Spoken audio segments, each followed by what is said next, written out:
butuh keterlibatan semua pihak, butuh transparansi, dan salah satu yang mengawasi kami, membimbing kami adalah KPK.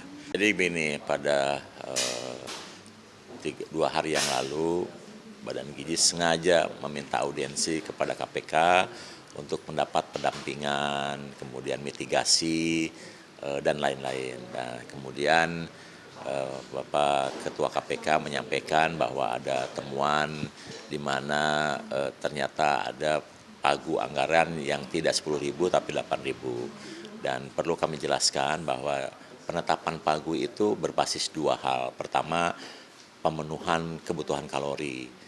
Jadi untuk anak yang kebutuhan kalorinya 350 gram, seperti anak PAUD sampai anak SD kelas 3, itu pagunya tidak 10.000, tetapi memang dari awal 8.000. Nah, kemudian untuk yang kebutuhan kalorinya lebih dari tinggi itu, memang 10.000, bahkan ada yang 11.000, sangat tergantung dari juga selain kebutuhan kalori, indeks kemahalan daerah.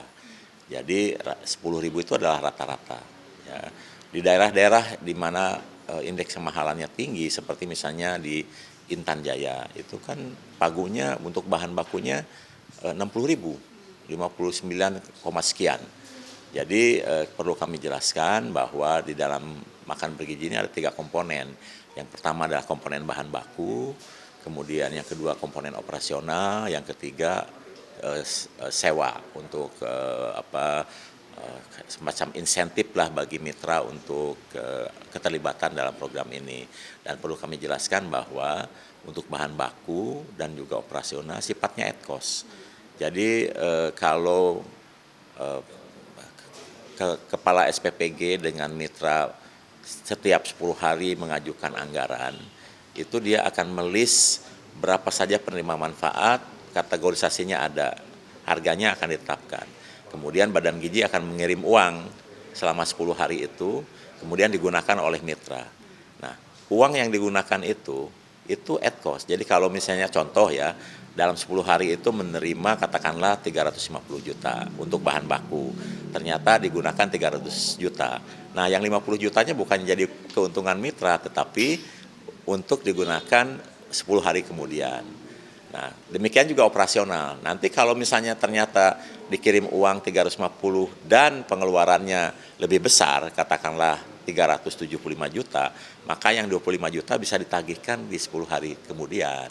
Karena kami melakukan operasionalisasi pengajuan itu per 10 hari. Demikian. Jadi kalaupun ada misalnya rata-rata 10.000 ternyata digunakan 9.000, yang 1.000 tidak akan menjadi keuntungan mitra, tetapi menjadi uang yang bisa carry over atau digunakan untuk berikutnya. Demikian juga kalau ada kekurangan. Artinya per 10 hari itu harganya juga bisa naik turun tergantung harga bahan. Betul, makanya saya tadi pagi sudah koordinasi dengan seluruh SPPG, tolong catat perkembangan harga di setiap daerah. Ya, sekaligus juga kami memantau inflasi, deflasi, kemudian variasi harga setiap daerah, sehingga dengan program ini kami nanti akan menjadi salah satu institusi yang bisa memantau perkembangan harga setiap hari. Karena bisa saja bulan Januari nanti rata-rata katakanlah bahan baku 10.000, ternyata Februari hanya 9.000. Nah, kenapa penyebabnya? Pasti karena harga pasar kan. Bisa juga tiba-tiba bulan April menjadi 12.000 rata-rata, bisa juga. Kenapa?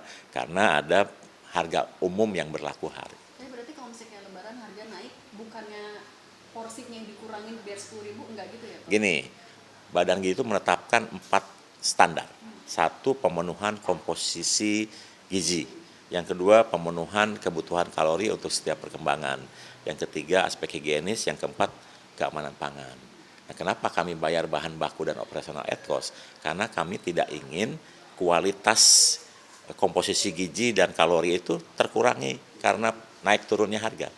Jadi itu harus menjadi patokan utama yang untuk dilaksanakan. Ya, jadi kenapa kami bayar at cost itu agar siswa itu dan penerima manfaat yang lainnya tidak dikorbankan karena fluktuasi harga. Kami jamin betul komposisi gizi dan juga kebutuhan kalori untuk setiap tahap perkembangan.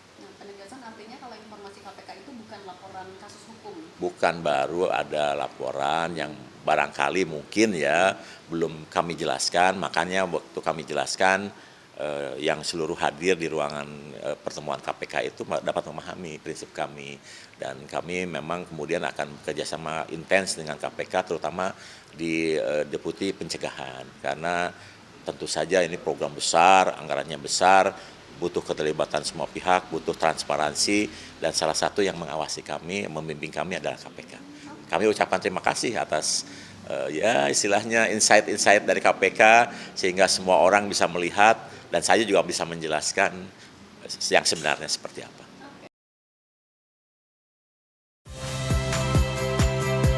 Saya Friska Clarissa. Saksikan program-program Kompas TV melalui siaran digital, pay TV, dan media streaming lainnya. Kompas TV, independen, terpercaya.